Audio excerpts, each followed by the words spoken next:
Hello students, atomic structure के आज के इस लेक्चर में हम लोग पढ़ने वाले हैं बोर्स मॉडल। हम लोगों ने बोर मॉडल पढ़ने से पहले रदरफोर्ड मॉडल की ड्रॉबैक्स के बारे में पढ़ा था।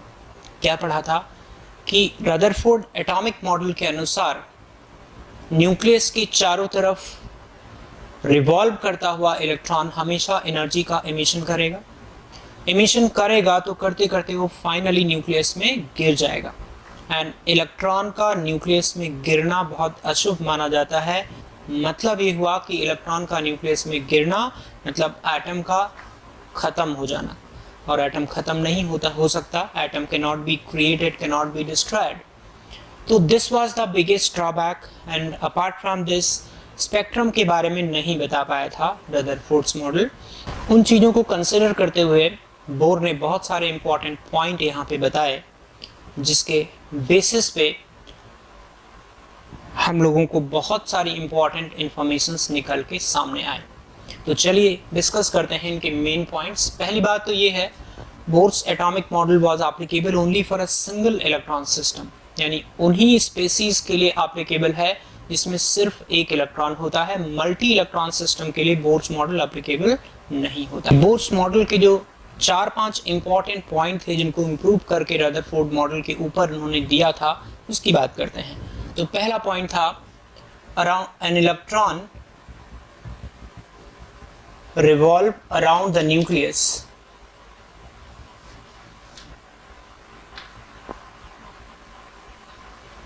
in the orbit of fixed energy value, in the orbit of fixed energy value, और इन्हीं ऑर्बिट्स को स्टेशनरी ऑर्बिट और स्टेशनरी शेल के नाम से जाना जाता है। यानी फर्स्ट पॉइंट से मुझे क्या कंक्लूजन निकलता है कि हर एक ऑर्बिट की एनर्जी फिक्स होती है और न्यूक्लियस के चारों तरफ इलेक्ट्रॉन कुछ फिक्स्ड एनर्जी के ऑर्बिट में ही रिवॉल्व करता है। This principle was known as quantization of energy principle. इसका मतलब ये हुआ कि न्यूक्लियस के चारों तरफ की जो ऑर्बिट्स होती हैं, they are quantized in terms of energy, and they have fixed values of energy. Clear? Point number 2, electrons can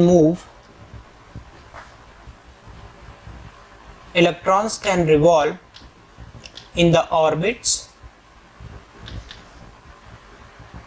whose angular momentum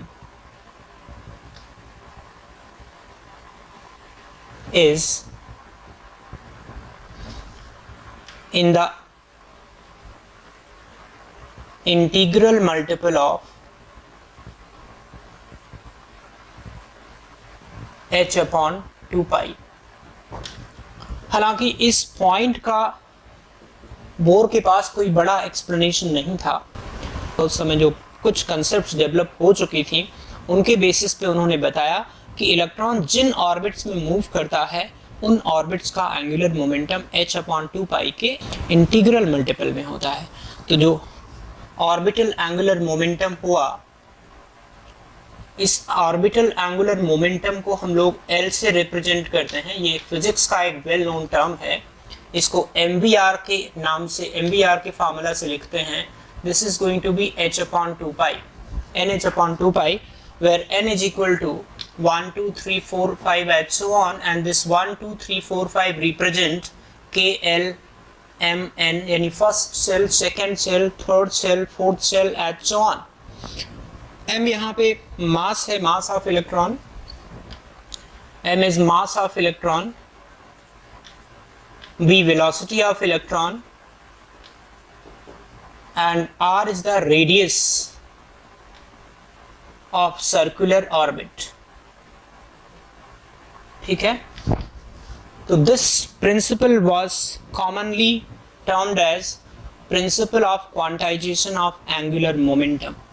So this was termed as quantization of angular momentum, quantization of angular momentum, right.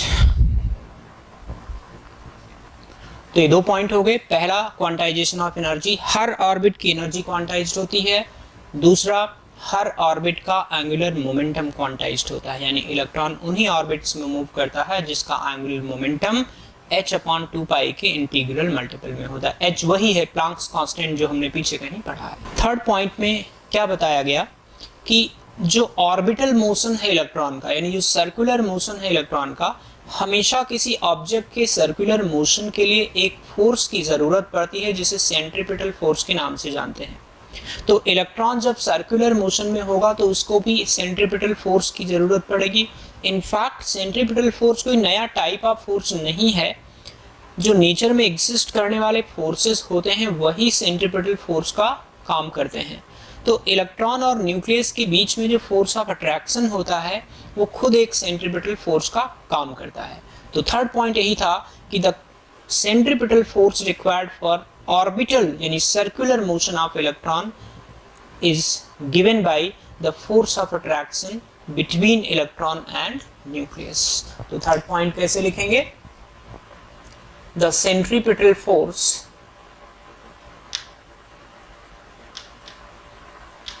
required for circular motion of electron is circular motion of electron comes from force of attraction between electron and nucleus. Centripetal force का जो definition है, formula है, वो होता है mv²/r।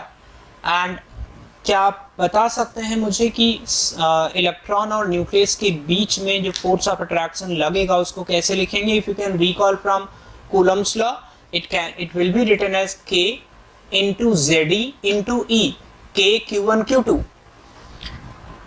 Q1 आप मान लो कि नंबर ऑफ प्रोटॉन है, न्यूक्लियस के अंदर जितने प्रोटॉन होंगे उतना पॉजिटिव चार्ज होगा। Z प्रोटॉन होता है, Ze पॉजिटिव चार्ज हो गया।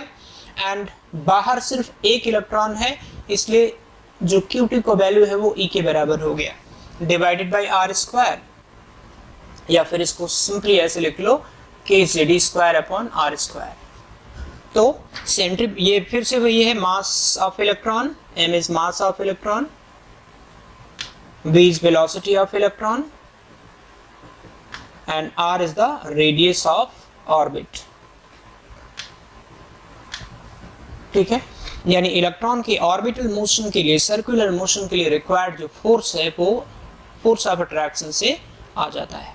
चौथा पॉइंट था जो कि काफी इंपॉर्टेंट पॉइंट था कि शुरुआत में पहला पॉइंट तो यही बता दिया कि जिस समय किसी ऑर्बिट में इलेक्ट्रॉन मूव करता है उस समय इलेक्ट्रॉन एनर्जी का लॉस या गेन नहीं कर सकता, लेकिन अगर उसको इलेक्ट्रोमैग्नेटिक वेव रेडिएशंस के फॉर्म में कोई एनर्जी मिली तो इलेक्ट्रॉन फोटोन को एब्जॉर्ब करके लोअर से हायर शेल में चला जाएगा, या ऐसा भी पॉसिबल है किसी हायर शेल में मूव करता हुआ इलेक्ट्रॉन लोअर शेल में गिर जाए by emitting certain photons of appropriate energy.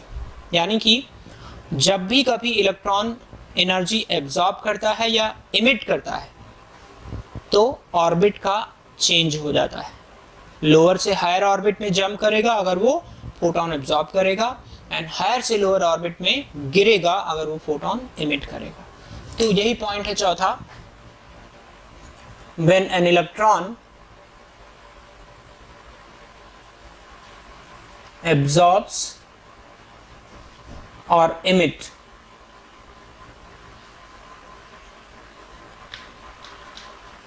energy in the form of electromagnetic radiations,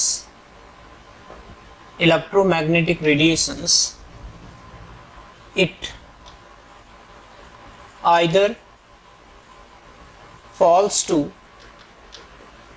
lower orbit or jumps to higher orbit. अब मान लीजिए इलेक्ट्रॉन जिस ऑर्बिट में है इनिशियली उसका एनर्जी E1 है, इनिशियल एनर्जी ऑफ इलेक्ट्रॉन, और जब वो किसी हायर शेल में जाता है लोअर से तो इसकी फाइनल एनर्जी ऑफ इलेक्ट्रॉन हुआ। अब ये दोनों बातें ले सकते हैं, हायर से लोअर में या लोअर से हायर में। तो जो डिफरेंस होगा delta E, that can be modulus of E1 difference E2 या E2 माइनस E1 लिख दें। जो डिफरेंस ऑफ एनर्जी होगा delta E, that can be written as E2 minus E1 modulus, and this can be equal to h nu or hc upon lambda, where nu is frequency of emitted radiation and lambda is wavelength of emitted radiation, बराबर। तो इस तरह से दोनों orbits की energy का जो difference होगा वो इलेक्ट्रॉन द्वारा एब्जॉर्ब किए गए या एमिट किए गए फोटॉन की एनर्जी के बराबर होगा। तो 4 की पॉइंट हमने बताए।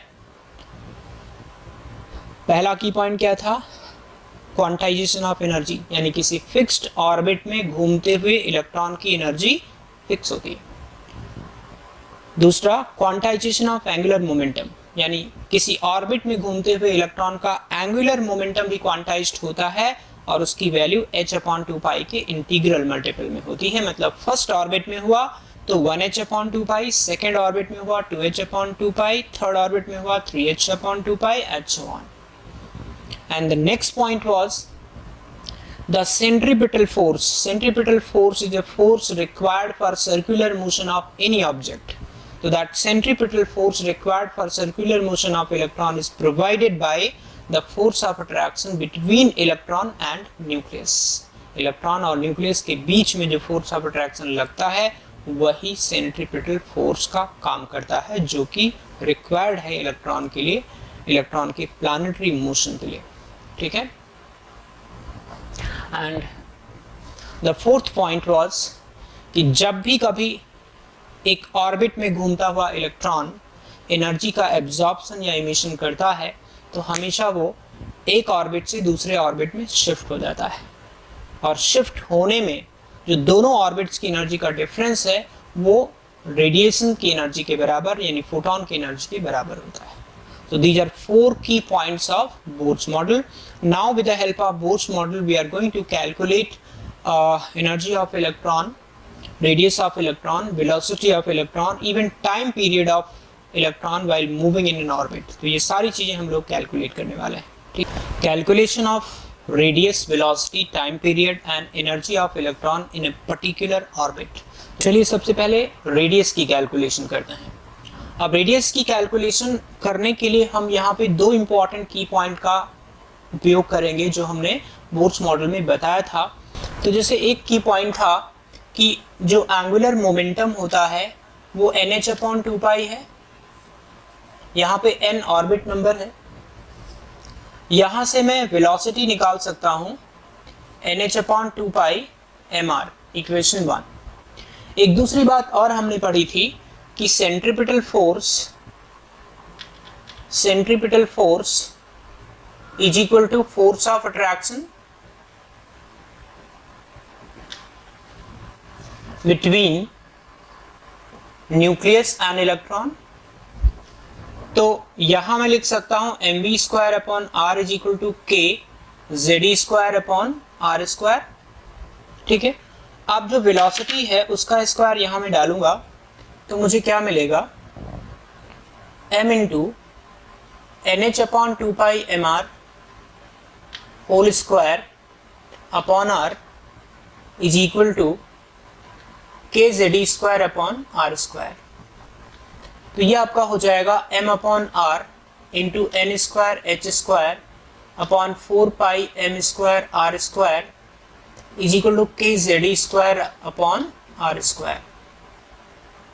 यहां से एक आर स्क्वायर तो कैंसिल हो गया,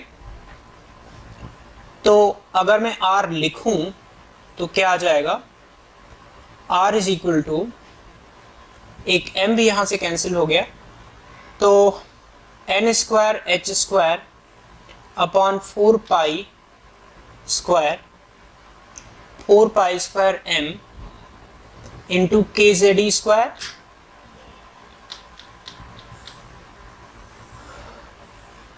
this is going to be the final formula for radius of electron orbit. जिस ऑर्बिट में इलेक्ट्रॉन मूव करता है उसका रेडियस निकालने का ये फाइनल फार्मूला है।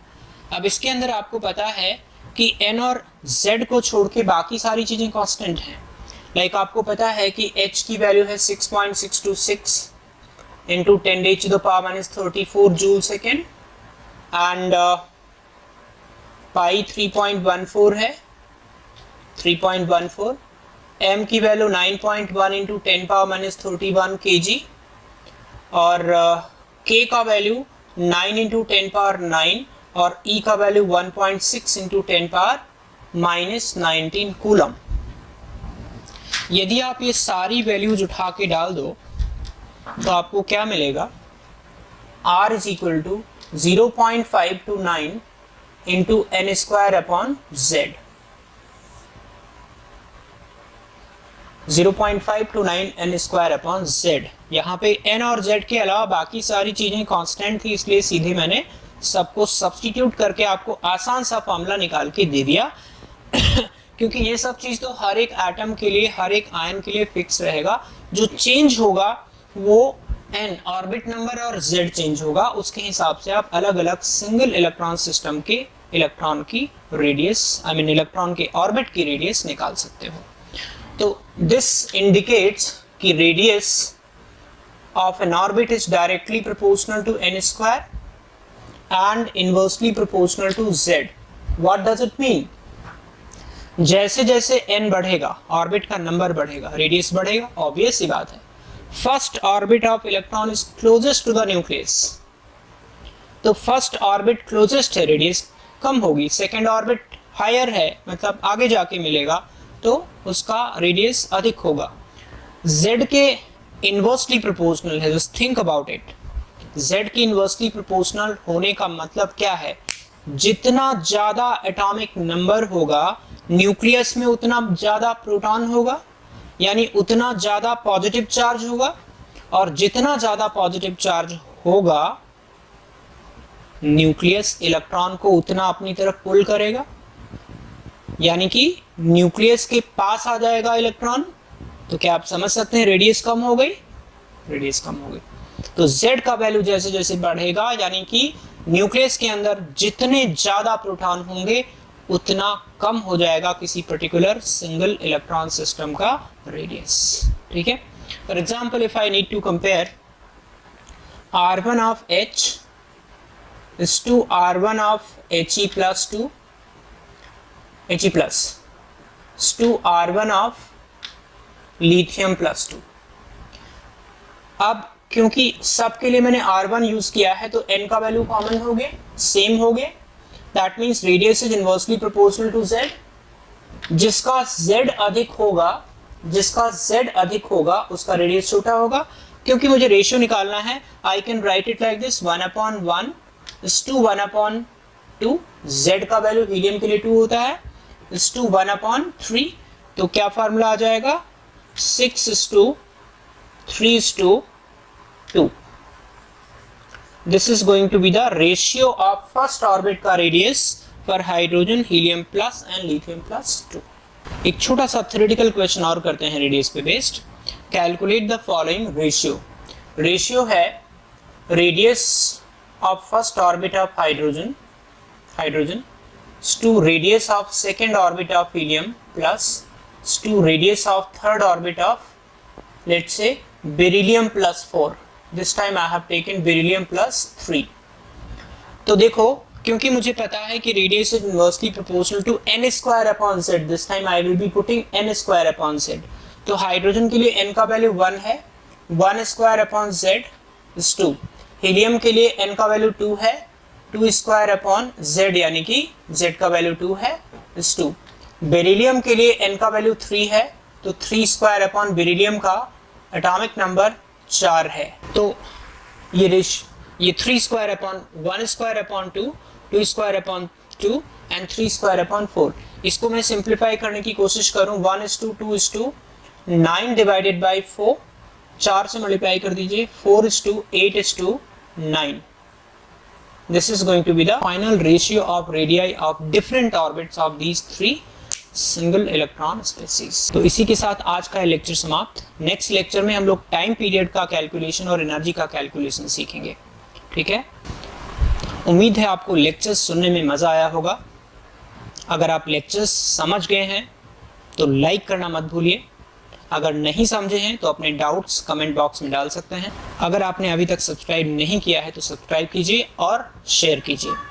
सो thanks for watching, see you in the next lecture.